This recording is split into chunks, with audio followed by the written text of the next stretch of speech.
Steph, could you please introduce yourself and tell everyone what you do now and why you love it? So, I'm Steph, as you now know. I am a personal branding photographer. So basically what I do is I take photographs of women in business for their Instagram, for their website, for their Facebook, their marketing stuff, and that's what I do. I do that full time. That's my business. It's my baby. It's my whole life at the moment because I don't do much else, and I love it so much. I was actually working 10 o'clock last night and thought, I love this so much. Can relate. Yeah, you can relate. You just get so passionate about it. And like, so as part of my introduction, I am very passionate about things, and you will probably hear that in the way I speak this evening. Okay, can you take us back? Again, you can all go all the way back to childhood, school, or the first time that you kind of remember, I don't know, those feelings of self-awareness, if that makes sense. So I'm the kind of person that, okay, first I'll start with, I was born in South Africa, born in Johannesburg, and I grew up in Cape Town with my wonderful family. I've got 2 younger sisters. Am I ruining the mic? So I grew up and I've got wonderful parents. I love them to bits. I've got 2 younger sisters, and my mum had all 3 of us girls planned in 3 years, so we're very, very close in age and very, very close together. My whole family, we all now live in Perth. Love it, and I will never leave as long as I live. And I've always been the kind of person that I felt energy really quickly. So like, you know when you walk into a room and you can kind of go, oh, something just happened, or oh, everyone feels really good in here, or everyone's kind of feeling, you can walk into a room and you can just feel energy. And I never understood that growing up, but I always felt it. And it's now something that I am very aware of. And when I was growing up, I really struggled with that and struggled to kind of understand where I fell into that whole thing. I was very anxious, like all the time about everything. Like, what am I doing tonight? When am I going to see my boyfriend? What, you know, like, oh, my schoolwork, and oh, that cat doesn't look happy. Should I do something? No, it's a wild cat, just leave it alone. Like, anxious about everything, you know, just anxious about everything. And that's when, but I didn't know what to do about it. I was really, really stuck in that situation. But it segues into kind of because Asha knows my story. We had a video interview a few weeks ago, so she's kind of heard, and I'm guessing you're going to guide the questions, kind of what you believe is going to be good for the girls to hear. I think your whole story is good to hear.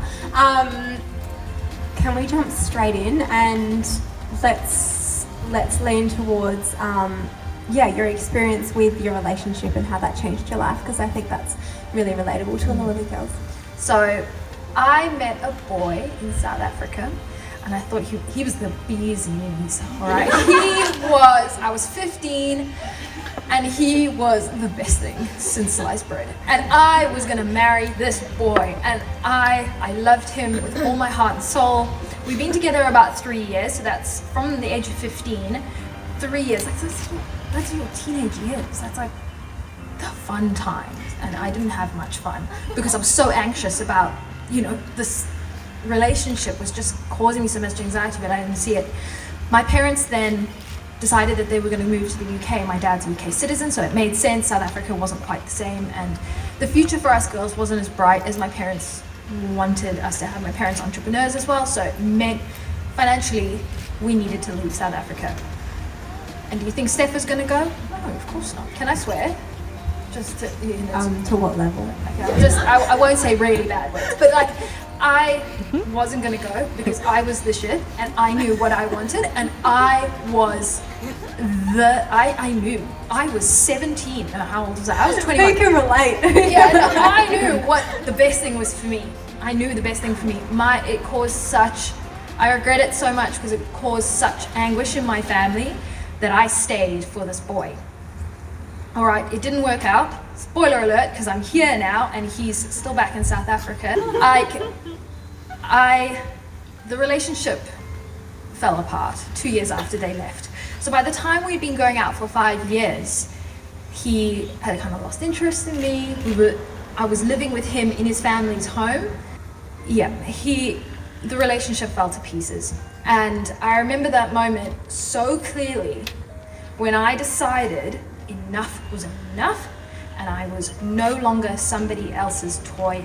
I was no longer going to sacrifice for another human being that did not love me back. It was enough. So I stood up. I was like, you know what? I'm done. I don't think he believed me, but I was. I walked out the house, and I remember that, like, if you've ever felt it, you'll know it, but you feel like you've been kicked in the gut and you feel like you're gonna die. You're in so much emotional pain, you feel like you're going to die. And I crumbled over on the road outside the house and lay there and sobbed. I had like grit on my face and I was devastated. He walked out the front gate, walked down the hill, walked past me, and walked off. Now, that moment of being so low down and so broken was definitely one of my lowest points. I called up my best friend because that's what you do in this kind of situation, and she has been there, done that. She was 3 or 4 years older than me, and I owe her everything. She took me in and like, you know, I was still questioning after that, oh, I'm sure he still loves me. And she goes, no, he doesn't. Nobody that loves you will treat you like that. And it was that reality for me, and she kind of like to slap the sense into me. After that, I was working at a job that I absolutely hated. I was miserable, I was depressed, I had high blood pressure. I was 21. I phoned my mum one afternoon at work, and she's like, Steph, if you don't get in a plane to England, I'm coming to get you. That was really hard. I landed in the UK and started a new life.